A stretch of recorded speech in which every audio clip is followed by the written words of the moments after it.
the inaugural Love season just around the corner. Over the next few weeks, we'll be following some of the biggest women's college volleyball games featuring schools that our players attended. Now it's time for what you've all been waiting for.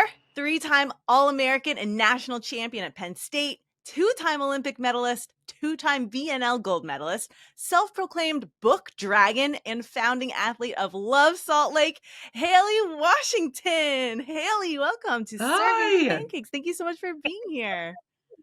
Thank you. Thank you so much for excited to have you on. I mean, as someone who grew up as a Penn State fan, my dad and uncle both went. I used to go to football games since I was 8, wanted to go play at Penn State. I'm so excited to talk to you.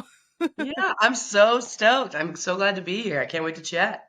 Yeah, now I have to start because for those who are watching this on YouTube, and if you're listening to this, you should check out YouTube because you have amazing Halloween decorations in the background. So I have to ask, party? Or just for fun. Okay. We had a housewarming Halloween party last night because we're officially I was the last sibling to move in. I'm living in Chicago with my brother and sister now. And so I finally got moved in and settled in, and we were like, we're throwing this Halloween party. So we decorated. It looks amazing in here, very spooky season-esque. And so, yeah, we just have decorations left over. Life never stops. Amazing. What did you dress up as? I was McLovin from Superbad. I had a sweet vest. I had the thick-rimmed glasses. It was very on par. The crowd was a little young though, so they were like, "Are you a pirate?" So I had to put McLovin on my shirt. I was like, "I'm not a pirate, you guys. I'm McLovin." You had to pull out the fake ID. I should have. I forgot to order it. It didn't show up. That's on me. So Haleigh, we're 2.5 months removed from the Olympics now, from you winning silver medal, your second Olympic medal. Are you still on this high? I've just been going nonstop really since those Olympic Games, and so I'm just kind of in this weird whirlwind space of like, I want to take all this time off, but I want to go see my friends. I need to get settled. I've just been going nonstop, and that seems to kind of be the theme for a lot of the other Olympians too, in that we got this time off and just have been going nonstop, and so it's good. I still get the high. I see both of my medals, and I'm like, I have 2 of those, not just one. I have 2 of them, and they're beautiful. And so it's so great. And like, I can look back and reflect. I just texted in like my friends group chat with some of my teammates about how I miss us hanging out in the village together. And I was like, I miss being able to see you guys every day and just chat. Like, I'm so excited for this season. I can't wait to see you guys. But it's just, yeah, definitely coming off the high, but moving and shaking and getting ready for League One. Some of the big news that came out last week was that Coach Carrie is not going to be coaching the women's team. He's moving over to the men's team. So what kind of went through your mind when you heard this news? Yeah, I mean, I'm so excited for him. I think that this is going to be such a fun opportunity. It's very full circle moment in that, he won 2 gold medals with the men's team. Like, he won one indoor and then he won one with beach. And he's had such a successful career with our team. Like, I think it's just going to be such an incredible opportunity, not just for him, but for that whole program. Like, I'm so excited to see what the future holds for them. Especially with like John Speraw now as at the CEO position for USA Volleyball. So I think it seems like it's good movement, and USA Volleyball is kind of headed in the right direction. I'm really excited for him. He's trying to hit all the stops, win medals at Literally. every single stop. I know. Now all he needs to do is like go coach professional, because he used to coach high school for his boys or something like that. He's coached everywhere. He's just doing side quests at this point. It's all just side quests. What are you gonna miss most about him as a head coach? I think as a head coach, I'm going to miss, I really love how he instilled growth mindset. That was one of my favorite things that he always kind of hit on, especially when I first got in the gym. It really was about, okay, it's okay to make mistakes. We're going to try this new skill, this new way. How can you be uncomfortable in that space, but continue to learn and perfect that skill and master your craft? And so I think that idea of growth mindset is something that I will definitely miss, but it's a lesson that's stuck with me for a good long while. So I'll be holding that near and dear to my chest as I continue to play pro. Where do you see the direction of the program going? USA? Honestly, I have no idea. I think it's going to depend really a lot on what coach kind of comes in, like who we end up bringing in as the head coach, because I think a coach really dictates a lot of the culture. and the environment that a program creates and has. I think regardless, some of the tenets of USA Volleyball are it's always competitive. It's a Hmm. beautiful paradox of competition in the sense that you want to support the women that you're playing with, but you're also trying to beat them out for a spot. I imagine that that's something that will stay with USA Volleyball, that kind of beautiful competitive paradox.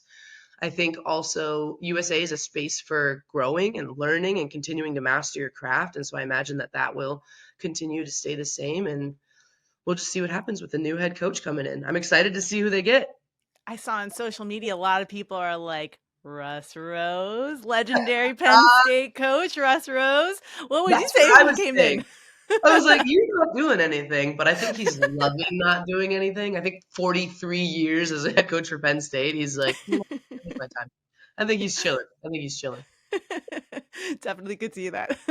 Now, I want to talk about your career at Penn State, but before we do that, I just want to go back. How did you Yeah. get into volleyball? I love this question. I started playing volleyball because my dad would not let me play football. So I wanted to be a football player so bad. Like I was 12 years old. We were starting middle school, and that's like kind of when you can start playing sports. Like you have a wider variety of sports because the school offers it. I grew up as a baseball player. I don't want to brag. I was a pee wee pitcher. I'm pretty cool. But I always grew up playing sports. I went to middle school and I really wanted to be on the football team. And my dad said, absolutely not, because I was the same height that I am now and about 120 pounds lighter. So I was a rail. And my dad was like, if you play football, you're going to get snapped in half. So you have to pick something else. A friend of mine was going to the volleyball tryout that day. And I was like, I guess I'll try volleyball, whatever. It's such a girly sport, but I guess I'll do it. And I ended up falling in love with it at that tryout. Like I loved Oh, that I could wow. stand on the service line and hit the back wall with my serve. And then my coach was like, "Hey, you have to serve it in the lines." And I was like, I see how this is now a But see sport. how strong I I get, but I was like, am? yeah, but you see, I'm only 12. Look how good I am. So it was really just because I couldn't play football, and then I ended up really falling in love with volleyball. It just made sense to me, and I became passionate about it from that day on. That's amazing. Well, I mean, flag football is coming to the Olympics in LA in 2028. Just I saying. know. I have I my mean, I want to chance. see you win another gold medal, but if you want to live the dream. I think I'll go play flag football. We'll win a gold in that instead. I'll go win a gold medal in another sport. 'Cause it's so easy to do, so blasé about it. Exactly. Now, you were born in Colorado, so how did you end up in Happy Valley? Yeah, another story involving my dad. Um, I grew up, I had I don't know if you could call it anxiety. I was a real anxious kid though, in the sense that I was really big about planning for my future. So I'm 12 years old again. I just started volleyball and I am freaking out because I'm like, I have no idea how I'm ever going to be able to afford college. Because like they were talking about, like, there's all these stories about loans and needing to take money out and blah, blah, blah, blah. And I was like, I don't want to deal with that. So if I go to school, I have to go to school on a scholarship. I'm going to write down everything that I'm good at, everything I kind of like, and I'm going to decide today what I'm going to get a full ride scholarship in. So I made a list of like, okay, I like track, I like basketball, I like volleyball, I play the trombone, I could go for music. I was like, I enjoy theater, I like student government. Like, I was making a list of everything that I was really passionate about. And I was like, okay, which one of these things would I be willing to just work and work and work at in order to get a scholarship? And I ended up landing on volleyball because I don't know if it's because I was in season or I really did just love the game. So I was like, okay, this is what I want to get a scholarship for. So once I made that decision, I turned to my dad. I said, Dad, where's the best volleyball school in America? And he was like, Penn State's having a pretty good run right now. They just won their third national championship, and it looks like they're slotted to get a fourth next year. And I was like, okay, Penn State it is. I'm going to shoot for the moon because if I can get close, then that means I'm still like pretty decent. So literally it was my dad. He could have said, UC Irvine, they're pretty good at volleyball. And I would have blindly trusted him. I would have followed that man into the flames. He just happened to know about Penn State, and so I set the goal that Penn State was really where I wanted to go to school. It was my dreams to just like achieve that. And yeah, I had just pushed through it. Got what I wanted eventually, but it was a lot of hard work. I mean, that's so inspirational and mature and like thoughtful. It's all of that. I feel like if I was a young girl and I heard that, I'd be like, oh my gosh, like that's what I got to do to succeed and be awesome and get to where I need to be. And I mean, look at you now with with the career that you've had. Like that's hashtag goals right there. I mean, it was a perfect path. It worked really well for me. I don't know if that's the right way for anyone else, but it's one way to get to where you want to go. For sure. Real quick, because I want to ask you about Coach Rose, but before I do, trombone? Yeah, I played the trombone 7th through ninth grade. No way. I really wanted to be a jazz trombonist. I thought it was so sick. So I just picked up the trombone when I was in 7th grade, and I was no Louis Armstrong. I wasn't like I know he plays the trumpet, but I wasn't stellar, but I liked it. It was fun. I liked the idea of being able to make music, and it was very cool. Plus, I had long arms, so I could reach 7th position. Oh, that's something that like I would not have thought of about playing the trombone because I've never played it, but that makes a lot of sense. I have short arms, so I probably would have been a horrible trombone. Really got to reach. Do you play any other instruments now? Oh, I wish. I wanted to pick up the guitar. I've wanted to play piano, but as far as musical gifts, I am lacking in that department. I love to listen to music. I don't have the patience to learn a musical instrument. I really should. I really need to pick something up. Well, your USA teammate and Salt Lake teammate Jordan Poulter can teach you a little something. I was just right? about to say Poulter has been our musician for the USA team. I'm gonna let her do her thing. That's All her right. realm. I'll keep being a book dragon. She can be the musically gifted one. Love it. Love it. Well, going back to Penn State, can you talk about what it was like playing under legendary coach Russ Rose? Yeah, it sucked. It was it was really hard. For sure I can talk about that. And I don't mean it sucked in the sense of like I had a terrible time and I hated my life. It was like he pushed you to be great. And he didn't do it in the way of like a lot of people love that gentle motivation of like, hey, I believe in you. I know you can. Yes, you will. Let's do this. He pushed you in the sense of like, why are you so bad? And it wasn't to be brutal. It was just that he held you to this incredibly high standard because he knew what it took to win. He was a great coach that understood winning, which I think a lot of coaches that are excellent understand it's not always about the volleyball. It's not always about the skill that contributes to it. And you want to refine that side, but there's an extra intangible almost that creates winning cultures. And I think Russ knew what that intangible was and he could coach it out of you, which is what I think makes him a fantastic coach. Not only that, but he also was so big on making you a better person as well as a better player. Just through the life lessons that he taught on the court, like the resilience aspect, the discipline aspect, being on time, giving 100% effort in things. Like these are all skills that kind of translate to the real world in such incredible ways. And so it was the hardest thing I've ever done because he would hold you to a high standard and he would push you and push you and push you. He was very Spartan mindset oriented, and that idea of blood, sweat, and tears creates champions.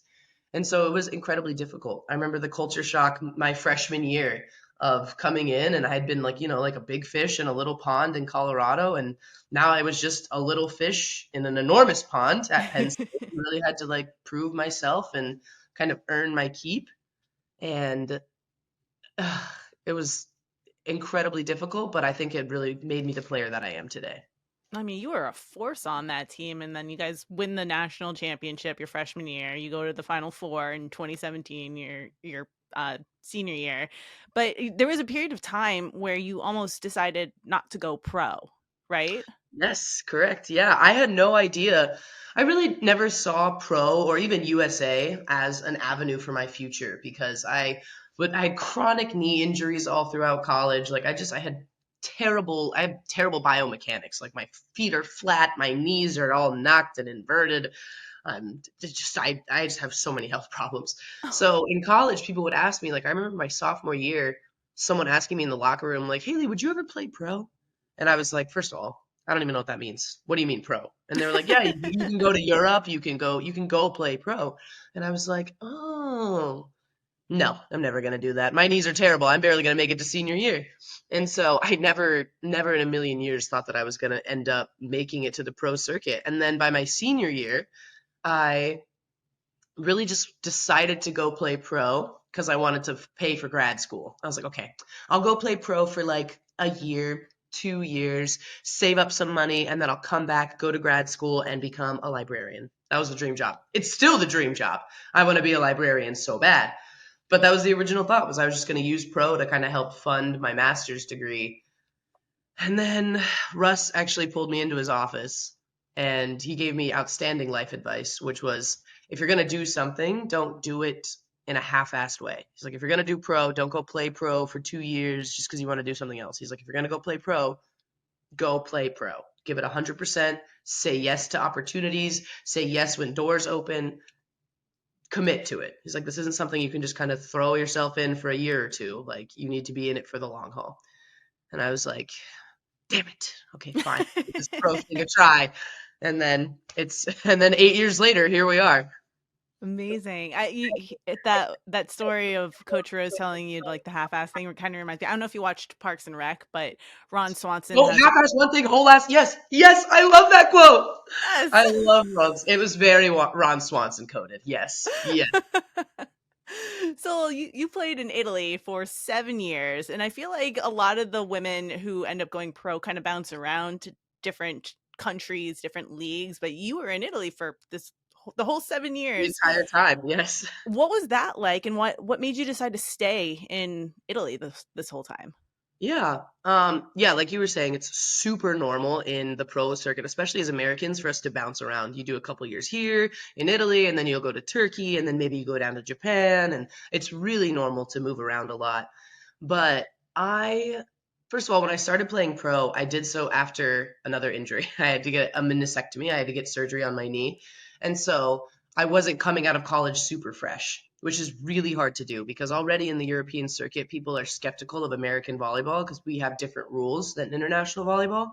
So they really don't think we're these great players, which we're not. We're not at the professional level when we leave college. You shouldn't be. You should be a collegiate player that learns to play professionally. But because I was coming out of college and I was injured, I wasn't going to go to like a top tier team. Like I wasn't going to go to a Mocha right away, or I wasn't going to end up at like an Exagi. But we managed to find me this contract for a little A2 team in Ravenna, Italy. And I was talking to my agent, and he was like, he's like, I know this isn't your caliber. You're better than this. He's like, but we have to prove who you are in the European world, and you can work your way up the ladder. He's like, it's a step-by-step kind of thing. You just take it one season at a time, and we'll see where we can get you. And that goes back to the Russ quote of like, you can't just do this for 2 years. It was going to be a long game, but after he gave me that advice, I was committed to it. And so with that mentality in mind, I was like, okay, I really just want to stick it out in Italy. Like, let's work my way up and prove that I deserve to be overseas, that I deserve to be professional, that I belong here, and that I can do this.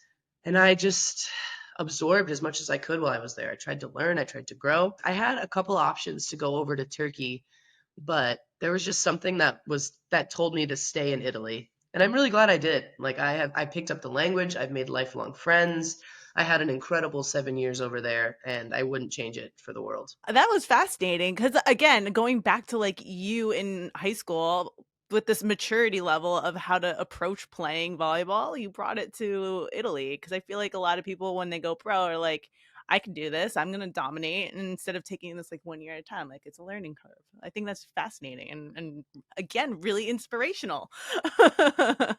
Well, after those 7 years, now after those 7 years, now you get to come back to the States. You get to play here in the States with League One and Salt Lake. And Salt Lake, I think, is like an hour and a half plane ride from Denver. So it's like not too far from where you grew up. Mm-hmm. But I'm curious, what ultimately drew you to love and becoming a founding athlete? Yeah. So I remember I've been with Love from the very, very, very beginning, when it was just like a Zoom call with a couple other USA athletes and kind of the people that had this idea for this league. And I remember just being, because I had been approached by a couple other people that had talked about wanting to start up a league in the States. I'd been approached by AU. I'd been approached by this other company that wanted to do like all-star weekends for volleyball. And every time I heard a pitch for a league, I was always just like, okay. I mean, I don't really know. It's just volleyball isn't popular in the States. And I was like, I don't really know if this is going to be what grabs people and like makes them get excited about volleyball in America. But I was on the Zoom call, so I'm ready to listen to another pitch about another league. And I'm like, this is just going to bum me out. I'm gonna have to play in Italy for the rest of my life, which isn't the end of the world, but so I was listening to them present this idea, and I loved how they were talking about this idea of kind of bottom up in the sense of building this league. So it wasn't all just focused on pro. It was also focused on the youth outreach. It was focused on the community. It was focused on the clubs, and I loved that approach. I was like, I love that we're focusing not just on the professional side, but on this pipeline, because there's a huge market for girls in America in volleyball. Like 40 million girls play high school and middle school volleyball, so it's a fast growing sport. People are excited about it, and the fact that we were concentrating not just on the pro side but also on the club side, I was like, this actually sounds pretty cool. So I was like, okay, I'm interested. I would love to work with you guys. I would love to be. I thought it was going to be in a consultant sense as they kind of built this league. Like I would tell them like, oh yeah, Terraflex and Mikasa balls are great, and I would just like kind of give them that feedback. But as it evolved, it was really cool to see like, oh, I would love to actually play in this league. Like I want to do this. This sounds so cool. And it just kept growing from this like little seed of an idea of just like us on a Zoom call to this like backyard barbecue where we were talking to like the CEOs and the CFOs and people on the board, and some local clubs like came out, some not local club directors came out, and that was really cool. And then to this year where we're at the Hyatt Regency in Huntington and we've rented out this big space, there's like 200, 300 people there, and it's just crazy to see how much it's grown. And now, literally next week, I'm leaving to start with my club team, like my pro team. That is so incredible. And so, yeah, I'm so excited. And I think League One is doing something really unique. I can't wait to see how it goes. Yeah, for sure. So excited for the season to start. So excited to watch you ladies play in America and have everybody else watch. Last week actually we had Tama Miyashiro, who you know very well, assistant coach on Team USA, but also your head coach now at Salt Lake. So how excited were you when you heard that she was going to be your head coach in Love? So stoked. Oh my gosh. First of all, I love Tama. I think she's an outstanding coach. She's got a great head on her shoulders. I love that her background, like she was a libero when she played, and so she's just got that vision for the game. She just sees the game so well, and like having coached with her or played with her at USA, like she's the coach, I'm the player. I never played with her. But, it was just so nice that I was like, okay, we don't have to worry about any like curveballs, any gimmicks. Like I know what to expect. This is going to make that first kind of season just so much easier. So I am so excited. I also love Tama's like very chill. She's very calm, which matches my spazziness very well. So I think she's going to help even me out, which is going to be great. Do you think you have any advantage now that you guys have this connection and there's other players on the team who have also already played under her? I think that's going to be very helpful. Just because like as a player, you have to kind of figure out how to communicate with your coaches. Like that's a big aspect of playing professionally. And so I think because a lot of us have played with her or for her, that's just a hurdle that we're already jumping over. Like we don't have to worry about like, oh, how should we communicate? What's the best way to get and give feedback? Like this, done. We're good. We're good to go. And then the couple of people that are new and gonna have to figure it out. Tama is so easy to work with. She's incredible. So it's going to be just fine. Well, speaking of your personality on the court and everything, I mean, you're so fun to watch. Just after every block, every kill, after every amazing dig or ace, like no matter what it is, you're just so animated, so excited. Where did this mentality come from? I wish I could tell you. I've been doing it since I started playing volleyball. Like, I remember when I was in eighth or ninth grade, and we were just in the gym at my old high school after school, just kind of messing around. and I was tossing balls to our setter, and she was setting me, and I was just hitting some balls. And after every kill that I would get, I would come down and I'd yell and I'd high five my setter. And like my teammates, some of my teammates were also there, and they were like, "We want to yell like that. Why do you do that?" I was like, I don't know. Like I just love this game so much that it fills me with so much joy and energy, and I have to let it out. I'm pretty sure if I don't yell, I'll explode. Like I think that's what it is. I'm just trying to prevent myself from spontaneously combusting. You're going to be the most animated librarian when you eventually go into that career. Dude, story time hour at my library is gonna pop off. Come through. So speaking of books, reading librarian, you're a self-proclaimed book dragon. How did you find this love of books and reading? I I honestly don't really know what where the shift was, because growing up I wasn't an avid reader. Like growing up I was more of like a get outside and play kind of girly. Like we had a river that ran through my hometown, so my siblings and I would swim in the river, or we'd go Aw. hiking or camping. Like I was very outdoorsy oriented. But then something happened like my junior or senior year of high school where my brother had a reading assignment. He had to read the Poisonwood Bible for his like freshman class or for his seventh grade, something like that. And I was bored and wanted to read a book, and so I picked up the Poisonwood Bible, devoured it. It's one of my favorite books of all time still. And I was Oh, like, wow. whoa, reading is amazing. And then I started to fall in love with it. I started to like look at this author, Barbara Kingsolver, and I was like, what else can I read by her? And then I got really into, the dystopian YA era that we were in. So like I read The Hunger Games, and I read the Divergent and Allegiant series and all that. Maze Runner? Yeah, my sister Mm. was the Maze Runner girly. I read the first Maze Runner, and I was like, nah, it's okay. I know, Bird, relax, calm down. It was good. I loved it, but I was a Hunger Games girly. I read the Hunger Games.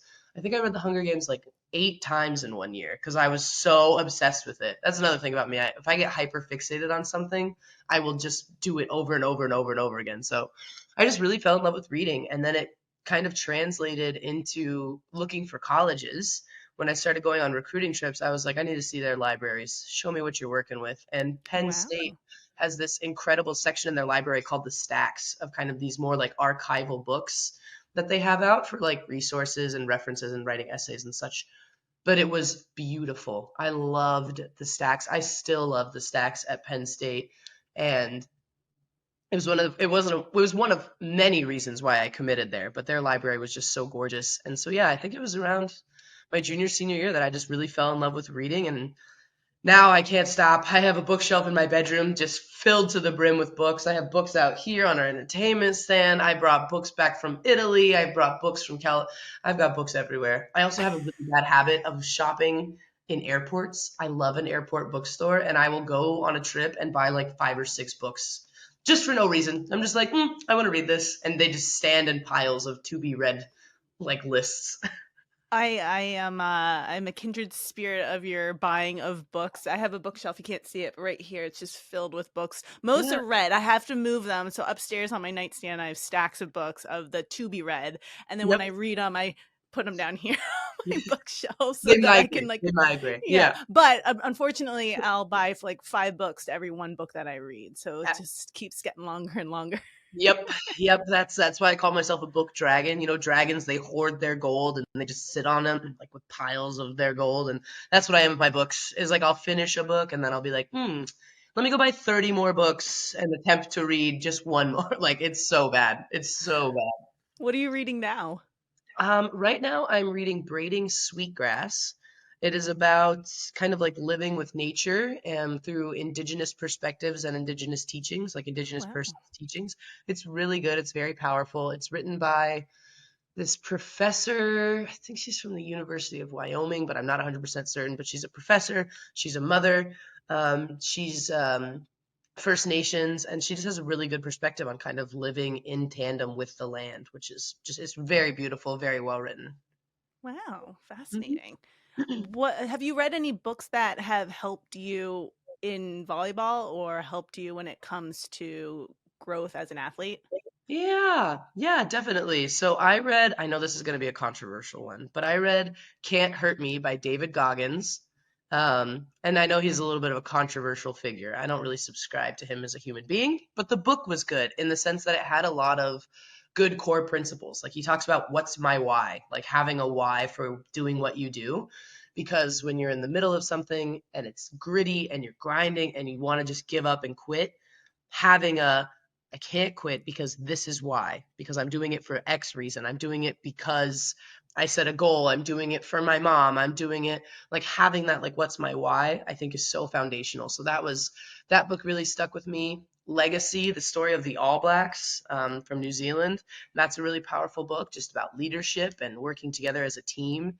And then Once a Runner is also a really great book. I'm not a runner, never was once a runner, but I think running culture is just so cool. Like I think runners are some of the most amazing athletes in the sense that it's not just a physical discipline you need, it's also this really intense mental discipline. And so the story in Once a Runner is just really cool, very powerful, pushing through adversity, pushing yourself to be the best that you can be. So I think those are my top three. Also, Shoe Dog by Phil Knight. I just read that. It's like the story of Nike. Just cool, like perspective on history of this like iconic brand that we now have and kind of how they built that company. It's very cool. Love it. Now, I know you said that the end goal in life will be librarian at some point, but do you ever see yourself coaching? Yes, I cannot believe that this is my answer to this question. I used to get asked this question all the time, and my answer was going to be a resounding no. I was like, no. Once I'm done playing, I'm done with volleyball forever. I can't do it. But then this year, something shifted. I don't know where it came from, but all of a sudden I was like, coaching would be really fun. I think it would be really cool to kind of see the game from this other perspective. And honestly, it scares the bejesus out of me, the idea of coaching, because I don't know anything about being a coach. I'm a really good player. I'm really good as a stretch. I'm a good player. No, I'm you're a decent. very good player. Thank you. I'm decent at volleyball, but I don't know anything about coaching or what it takes to be a coach or how to impart wisdom and advice to players. And I think because that scares me so much, that challenge intimidates me. I think that's what's piqued my interest is like I want to learn in that space. I've always really valued being a learner. And I think to go to the coaching side and just learn that perspective, I think really interests me. So I think I'm gonna end up coaching. I think that's You're what's about gonna to happen. go buy 30 new books on coaching. Literally. Well, I went to the University of Utah actually, and their head coach, Coach Beth, she wrote a book with one of their boosters about coaching and kind of business. And I was like, can I get a copy of that book, please? Well, I've started studying. I've started my literary journey on how to be a coach. Love it. All right. Last question. With the season about to begin, what are you hoping to showcase in this inaugural season? Yeah. I mean, there's so many things that I want to show. I think above all else, I want to teach Americans how to be volleyball watchers. I think we treat volleyball too much like tennis in America. So we get really quiet for the serve and the play happens, and then we're like, hooray, sports. And then we get really quiet again. And like, it's really nice. It's very sweet. But I think we need to teach American audiences that, like, no, pardon my language, I don't know if I'm allowed to cuss on this show, but this is rowdy. We need to get loud. We need to get weird. So like I want to showcase like just how cool and entertaining volleyball can really be. Like I think for a really long time volleyball has gotten this rap as kind of being the like this girly girl kind of sport, and it's just like something that the people that couldn't play basketball do. And I want to show just how badass women's volleyball really is. And so I want there to be drums. I want there to be noisemakers. We need to get DJs at the events. We need to play some really good competitive volleyball. I would really love to continue with the community outreach. And so like incorporating youth programs and clubs into the volleyball. Like I think we just have a really cool chance to make a really energetic and passionate space around volleyball. And so that's what I want to showcase is the passion, the energy, and teach Americans how to be rowdy. You can do it for a Buffalo Bills game. Come do it for a women's volleyball game. So, let's get loud. I love that so much. I can't wait to see it all come to fruition in January when the league officially starts and everyone gets to watch. Well, Haleigh, it's been a pleasure talking with you. Thank you so much for coming on the show. This was awesome. Thank you so much for having me, Tiff. Thanks for watching Serving Pancakes. Don't forget to subscribe and hit the like button. You can also listen to the podcast version on the iHeartRadio app or wherever you get your podcasts.